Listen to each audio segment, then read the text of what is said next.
If you want to connect controller into the Xiaomi TV A Series, first of all, you have to grab your remote controller and you have to enable the Bluetooth. So we have to click on this settings icon. Now we have to go for Bluetooth settings over here. And now, as you can see, we don't have to click to pair accessory yet. We have to enter for a pairing mode on our device. So in this case, in the PlayStation 5 controller, you have to click and hold the PlayStation button and this button. So click and hold them simultaneously and wait until this LED lights starts blinking quickly, just like this. Now you can release them, and as you can see, they are blinking.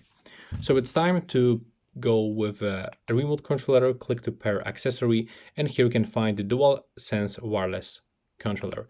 So we have to just click on the OK button, wait for a pairing. After just a few moments, we will be successfully connected. So click on the pair, and now wait for this.